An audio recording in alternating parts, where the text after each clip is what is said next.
오늘 설교는 하나님의 개입과 성도의 자세라는 제목으로 함께 말씀을 나누도록 하겠습니다. 오늘 본문은 유월절 전에 예수님께서 제자들의 발을 씻어주시는 장면을 보여주고 있습니다.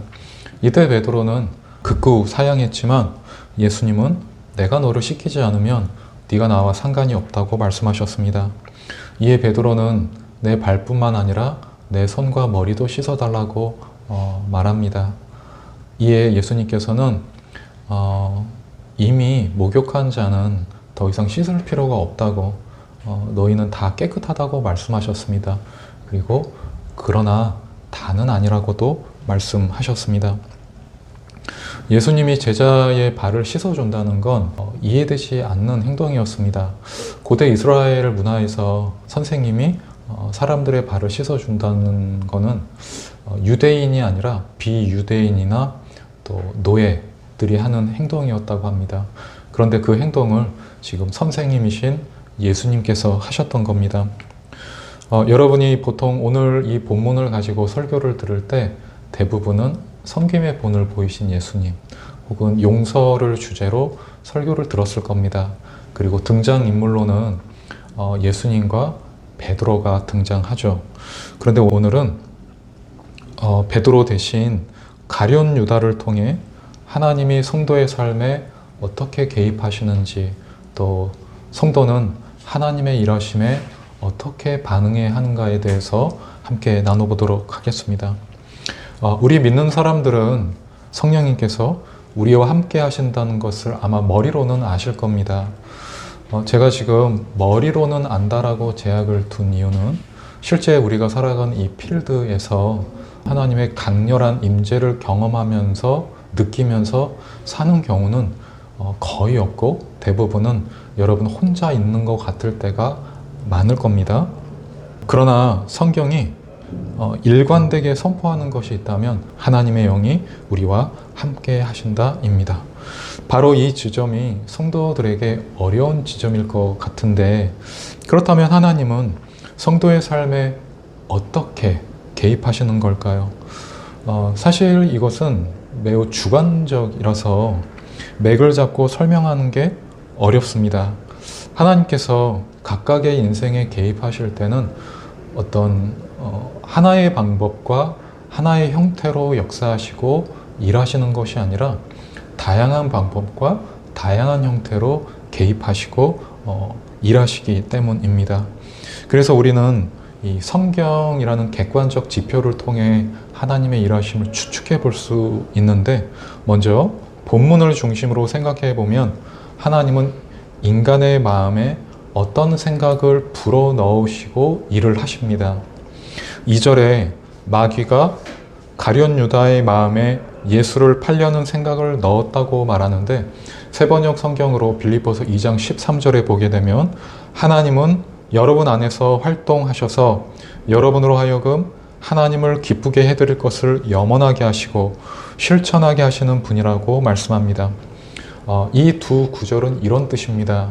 마귀가 자기 목적을 위해 먼저 가룟 유다에게 이 마귀의 생각을 넣은 것처럼 하나님 또한 당신의 목적을 이루기 위해 성도 안에서 일하시고 성도로 하여금 그것을 간절하게 바라게 하셔서 그 다음 성도로 하여금 몸을 움직이게 하신다는 겁니다. 자, 그런데 여기까지만 말씀을 드리면 여러분에게 다소 어려운 점이 생기는데, 자, 사람은 생각할 수 있는 능력을 가지고 있고 자기가 원하는 소원이 있는데, 만약 그 사람이 크리스찬이라면 기도하면서 주님의 뜻이 이루어지기를 바라고 또 순종하기를 희망할 거예요. 그런데 이때 성도에게 두 가지 난제가 발생하게 됩니다. 그 중에 첫 번째 난제가 뭐냐면, 사람이 사람에게 말을 하면 의도와 뜻을 이해하는데 어려움이 없지만 하나님의 음성은 사람의 음성처럼 들리지 않아서 뜻을 이해하는데 어려움이 따른다는 겁니다. 두 번째는 저는 성도가 기도하면 하나님께서 반드시 응답한다고 생각합니다. 그런데 그 응답이 하나님께서 주시는 응답인지 마귀가 주는 음성인지 아니면 성도 자신의 음성인지 구분하기가 어렵습니다. 이러한 이유로 성도들이 기도를 어려워하는 것이죠. 그래서 이 난제를 해결하기 위해 성도에게 무언가가 필요합니다. 그 무언가가 뭐냐면 바로 분별력입니다. 그럼 분별력은 어떻게 취득되는가? 성경과 기도를 통해 취득됩니다. 주일마다 여러분들은 설교를 듣습니다. 그리고 그 설교를 통해서 하나님의 음성을 들으려고 합니다. 그게 설교를 들어야 하는 이유이고 또 설교의 순기능이죠. 그런데 같은 공간에서 똑같은 설교를 들어도 사람마다 다르게 들을 수 있습니다. 왜 다르게 들을까? 이 설교는 하나님의 말씀을 풀어서 청중으로 하여금 그들의 삶에 적용하게끔 하는 게 목적인데 이걸 아는 마귀가 가만히 있을까요? 지금 이 의문에 어떤 분은 이렇게 질문하고 싶을 수도 있을 것 같아요. 목사님, 하나님께 드리는 이 예배 시간에 마귀가 틈을 탈 수 있나요? 그 질문에 저는 네라고 대답할 수 있을 것 같습니다. 근거는 10절에 예수께서 이르시되 이미 목욕한 자는 발밖에 씻을 필요가 없느니라 온몸이 깨끗하니라 너희가 깨끗하나 다는 아니니라 하시니, 자, 이 구절은 가룟 유다를 지칭한 구절인데 당시 예수님이 가룟 유다를 빼고 발을 씻어 주시는 게 아니라 그도 예수님이 발을 씻어 주셨습니다. 그런데 지금 가룟 유다의 상태가 어떤 상태냐면 메시지 성경으로 2절을 보니 마귀는 가룟 사람 시몬의 아들 유다를 단단히 붙잡고서 예수를 배반하도록 준비를 마친 상태였다라고 하는데, 자, 여기서 붙잡았다는 건 육체가 아니라 이 마음을 말합니다. 지금 마귀가 예수를 죽이려고 유다의 마음을 꽉 잡고 있다는 건데, 유다는 지금 말씀 자체이신 예수님 곁에서 그분의 입에서 나오는 설교를 듣고 있는데도 마귀는 가룟 유다 곁에 있었습니다. 결정적으로 요한복음 6장 70절에 예수님은 가룟 유다에게 그는 마귀라고 말합니다. 마찬가지입니다. 지금 말씀이 선포되는 이곳에도 마귀 있습니다. 또한 우리가 인정하건 하지 않건 상관없이 영의 세계, 영적 전쟁은 장소 불문하고 일어나고 있습니다. 미국 남가주 대학에서 철학과 교수로 또 기독교 영성가로 활동했던 달라스 윌라드 교수는 그의 책 하나님의 음성에서 성령과 악령은 신자의 마음을 사로잡으려고 고심한다 라고 말합니다. 눈에는 보이지 않지만 성령과 악령이 저와 여러분의 마음을 잡으려고 지금도 안간힘을 다하고 있습니다. 그리고 이 두 세력이 성도의 마음에 어떤 생각과 소리를 계속 주입합니다. 아마 마귀는 이런 생각을 주입할 겁니다. 예배가 지겹다. 예배가 얼른 끝났으면 좋겠다. 난 저 사람이 싫어. 어제 봤던 드라마가 오늘 어떻게 전개될까 궁금해서 설교에 집중하지 못하게 만듭니다. 이처럼 마귀는 성도의 마음을 빼앗아서 설교를 통해 오는 하나님의 음성을 듣지 못하게 해서 성도가 받아야 되는 은혜를 받지 못하게 만듭니다. 제가 지금 언급한 내용 말고도 일상 속에서 여러분의 그 마음의 작용이 정말 여러분이 자의적으로 한 생각이 맞습니까? 우리가 받은 응답이 하나님으로부터 받은 응답이 맞습니까? 혹시 마귀가 생각을 주입했는데 그게 내 생각인 양, 기도 응답이 하나님의 응답인 양 속고 있는 건 아닐까요? 자, 그럼 무엇 때문에 성령과 악령이 우리의 마음을 붙잡으려고 하는 걸까요? 잠언 4장 23절에 보면 모든 지킬 만한 것 중에 더욱 너의 마음을 지키라. 생명의 근원이 이에서 남이니라. 자, 이 말씀에서 보면 우리의 마음이 생명과 연결되어 있기 때문이라고 말합니다. 자, 여기서 생명이란 예수와 복음을 지칭하는 건데 성령님은 저와 여러분들을 이으려고 하고 마귀는 끊어놓으려고 합니다. 이어서 잠언 16장 32절 중반에 자기의 마음을 다스리는 자는 성을 빼앗는 자보다 나으니라. 자, 이 말씀은 마음만 잡으면 뭐든 할 수 있다는 건데 성령과 악령 이 둘 중에 누가 성도의 마음을 잡느냐에 따라서 그 성도 자신과 또 그 성도와 연결되어 있는 사람들의 삶을 천국으로 만들 수도 있고 지옥으로 만들 수도 있기 때문입니다. 이러한 이유로 성령과 악령이 우리의 마음을 가지려고 하는 거죠. 그럼 성령과 악령이 사역할 때 과정과 끝은 어떨까요? 먼저 악령에게 사로잡힌 사람은 처음엔 달고 맛있습니다. 돈도 잘 벌립니다. 내가 생각했던 것, 계획했던 것 잘 풀리는 것처럼 보입니다. 그런데 끝이 좋지가 않아요. 자, 제가 예를 들어 보겠습니다. 그 귀신에게 사로잡힌 사람들 중에 그 극치에 있는 사람이 무당입니다. 자, 이 무당들이 신내림을 받고 귀신한테 이용을 당하다가 그 이후 어떻게 되냐면 병이 듭니다. 그리고 이 귀신한테 걸레처럼 버림을 당해요.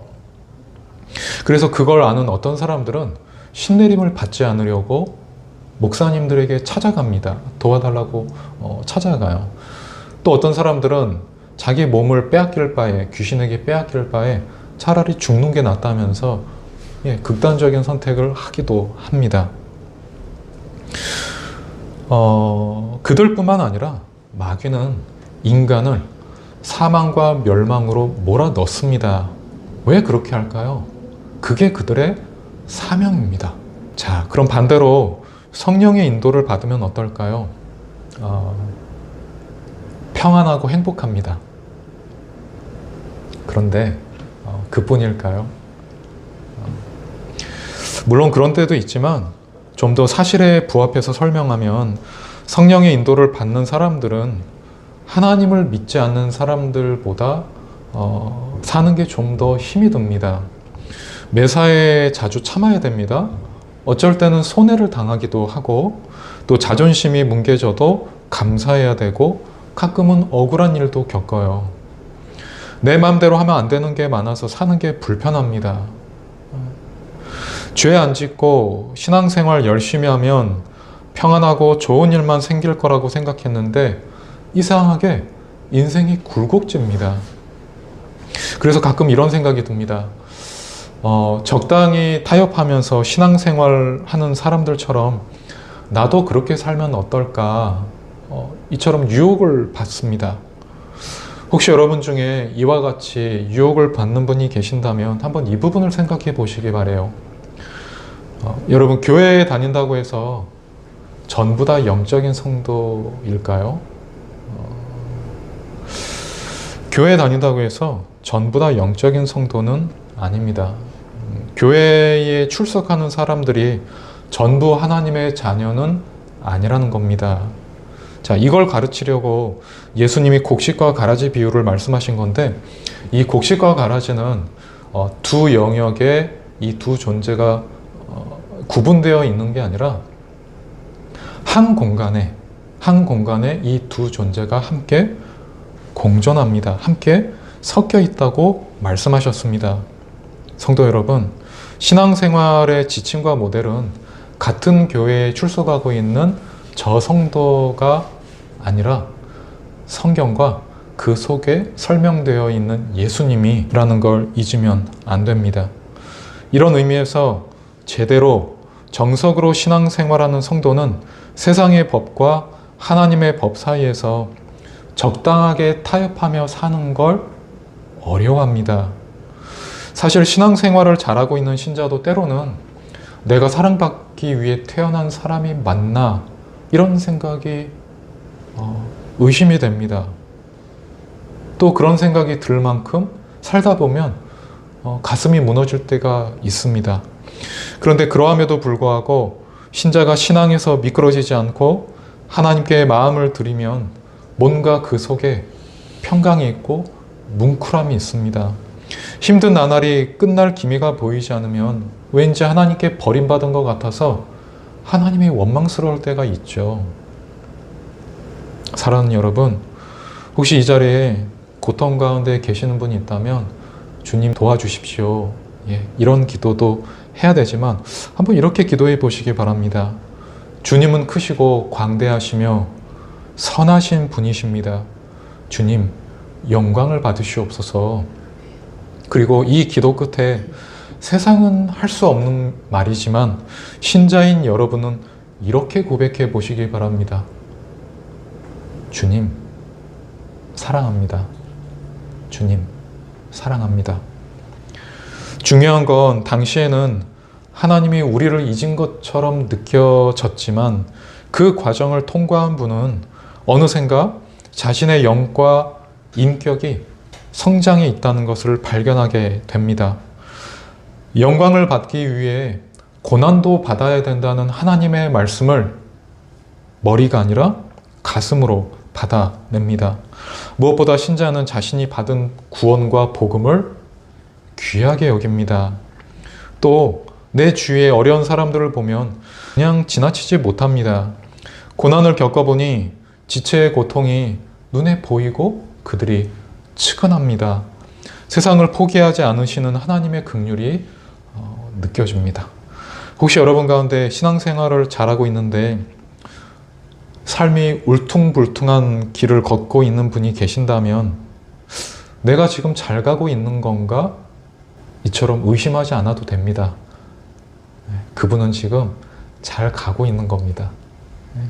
성도 여러분, 하나님을 붙드십시오. 하나님이 그분의 삶을 반전시키실 겁니다.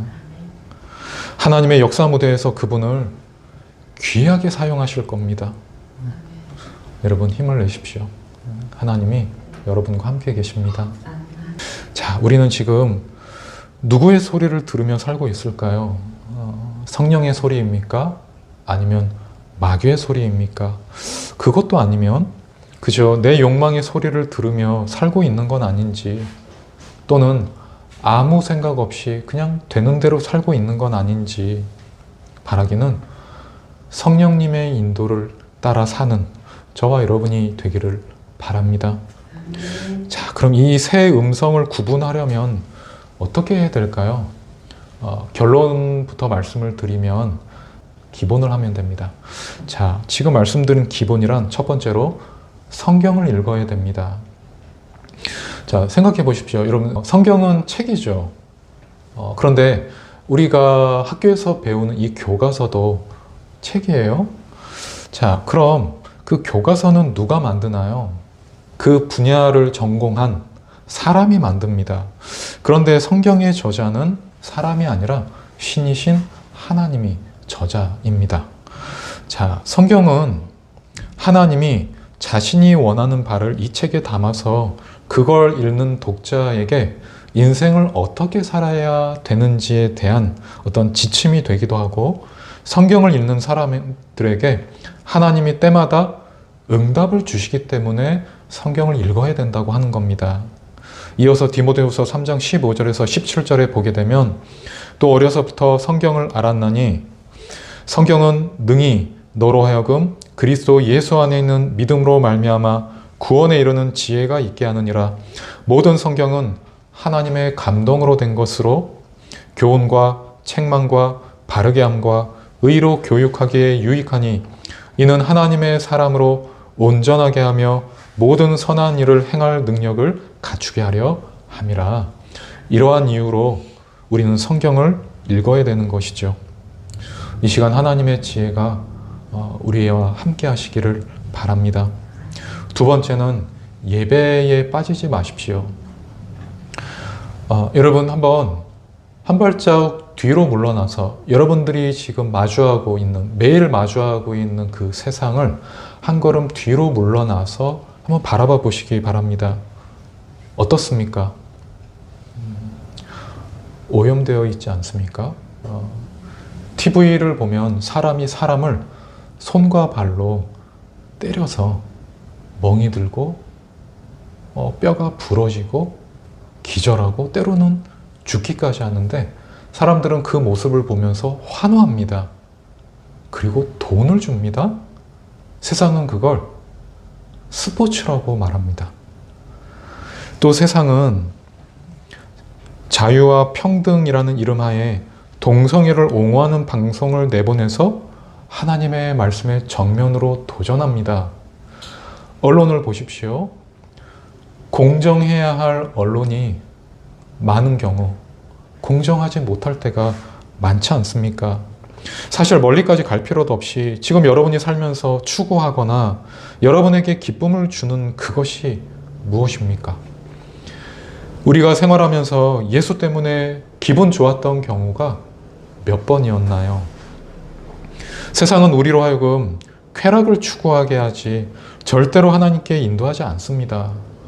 이러한 이유로 교회 밖에서 하나님께 집중한다는 건 쉽지 않습니다. 성도가 살아가면서 반드시 들어야 할 음성이 하나님의 음성인데 하나님의 음성을 듣는 게 세상에서는 너무 어렵단 말입니다. 그런데 주님의 몸인 교회에 오면 고요합니다. 하나님을 마주할 수가 있습니다. 무엇보다 예배 때 말씀을 들으면서 자신이 누구인지에 대해서 다시 한번 생각해 보게 되고 일주일을 내가 어떻게 살았는지에 대해서 돌아보게 됩니다. 어떤 학자는 이 시대를 무공감, 무감동한 시대라고 말합니다. 그런데 교회에 와서 하나님을 찬양하면 하나님께 예배를 드리면 감동이 있단 말이에요. 설교 가운데 하나님이 우리를 공감하신단 말입니다. 우리가 공감을 받는단 말이에요. 세상을 살면서 차돌처럼 딱딱해진 마음이 교회에 오면 부드러워집니다. 이것이 교회고 예배입니다. 이 시간 예배가 우리 삶 가운데 다시 회복되기를 바랍니다. 세 번째로 기도하십시오. 기도하는 사람과 안 하는 사람의 극명한 차이가 뭐냐면 기도하는 사람은 자기 삶에서 하나님의 일하심을 민감하게 알아차릴 수가 있습니다. 기도하는 사람은 하나님이 그분에게 보내는 사인을 놓치지 않습니다. 자, 저와 여러분들은 때를 따라 돕는 은혜가 있는데 기도하면 영적으로 예민해져서 위기 가운데 그것이 하나님이 나를 수렁에서 건져주시는 동화줄이라는 것을 알아채서 그걸 꽉 붙잡습니다. 반대로 기도하지 않으면 성도의 영이 둔해져서 하나님이 말씀하셔도 듣지 못하는 경우가 생깁니다. 위기 가운데 생명줄을 주셨는데 그것이 자신을 도우시는 하나님의 손이라는 걸 신자가 기도로 깨어있지 않으면 알아채지 못합니다. 그래서 기도를 쉬면 안 된다고 말씀하시는 거죠. 성도 여러분, 기도하십시오. 기도는 우리의 호흡입니다. 네 번째로 죄를 최대한 짓지 마십시오. 열왕기상 21장 27절에서 29절에 보게 되면 아합이 이 모든 말씀을 들을 때에 그의 옷을 찢고 굵은 배로 몸을 동이고 금식하고 굵은 배에 누우며 또 풀이 죽어 다니더라. 여호와의 말씀이 디셉 사람 엘리야에게 임하여 이르시되 아합이 내 앞에서 겸비함을 네가 보느냐? 그가 내 앞에서 겸비함으로 내가 재앙을 저의 시대에는 내리지 않겠다고 말씀하십니다. 여러분, 아합 왕이 얼마나 나쁜 왕입니까? 그래서 하나님이 가만두지 않겠다고 하니까 겁을 먹은 거예요. 그래서 죄를 잠시 떠납니다. 그 모습을 하나님이 보시고 지금 이 말씀을 하신 거예요. 여러분, 죄를 짓지 않고 사는 건 불가능이죠. 쉽지 않습니다. 그러나 죄를 지었으면 빨리 회개하고 돌아와서 다시는 그 죄를 짓지 않으려고 노력하셔야 됩니다. 사랑하는 성도 여러분, 하나님의 음성을 듣기 원하십니까? 그럼 최대한 죄를 멀리 하십시오. 죄를 무서워하십시오. 이 시간 하나님을 아는 지식이 우리와 함께 하기를 바랍니다. 하나님의 음성을 듣기 위해 우리가 어떻게 해야 될까? 다섯 번째는 죄 짓는 자리가 아니라면 여러분이 머물고 있는 곳이 고통스러워도 가만히 계십시오. 창세기 15장에 보게 되면 아브라함에게 하나님이 네 몸에서 날 네 씨가 너의 상속자가 될 거라고 말씀하셨습니다. 그런데 25년이 지났는데도 자식이 없는 겁니다. 이에 아브라함은 16장에 이 사레의 종이었던 하갈을 통해서 자식을 얻으려고 했고 드디어 임신을 했는데 이 하갈의 마음이 높아져서 그의 여주인인 사레를 멸시합니다. 그래서 사레가 그를 학대하죠. 그 고통을 견디지 못한 하갈은 광야로 도망을 갑니다. 그때 여호와의 사자가 나타나서 하갈에게 여주인에게로 돌아가라고 하네요. 이 말은 이런 뜻입니다. 가서 핍박을 당해라.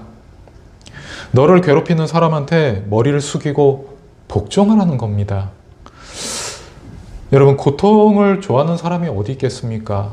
또 나를 싫어하는 사람과 한 공간에, 같은 공간에 같이 머무는 거 얼마나 어렵습니까? 그런데도 그렇게 하라는 거예요. 그런데 그게 끝이 아니었습니다. 하나님은 앞으로 하갈과 그의 아들이 받을 축복에 관해 말씀해 주셨습니다. 우리는 우리가 머문 자리가 힘들면 벗어나고 싶어 하고 도망가고 싶어 합니다. 솔직히 하나님이 우리를 연단하시기 위한 고난이라는 것을 우리가 알아도 힘든 건 힘든 거예요.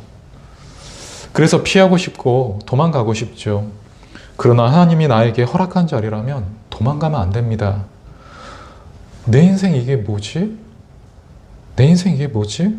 고난이 우리 인생을 때려도 그 자리에서 견뎌야 됩니다. 그런데 힘들다고 뛰쳐나가면 연단이 거기에서 끝날까요? 그렇지 않습니다. 하나님은 우리를 세워야 되기 때문에 다시 그 자리로 몰아넣으실 겁니다. 사랑하는 여러분, 하나님이 마음을 먹으면 이거는 어쩔 수 없습니다. 그때는 그냥 납작 엎드려서 긍휼을 구하는 게 그 과정을 빨리 통과하는 지름길이에요. 자, 그럼 언제까지 견뎌야 될까요? 여호와의 말씀이 응할 때까지. 하나님이 우리의 상황과 환경을 바꾸어 주실 때까지 머물러야 됩니다. 이 시간 하나님의 긍휼과 자비가 우리와 함께 계시기를 바랍니다. 아멘. 말씀을 마무리하겠습니다. 우리는 오늘 하나님께서 성도의 삶에 어떻게 개입하시는가, 또 성도는 하나님의 일하심에 어떻게 반응해야 되는가에 대해서 살펴보았습니다.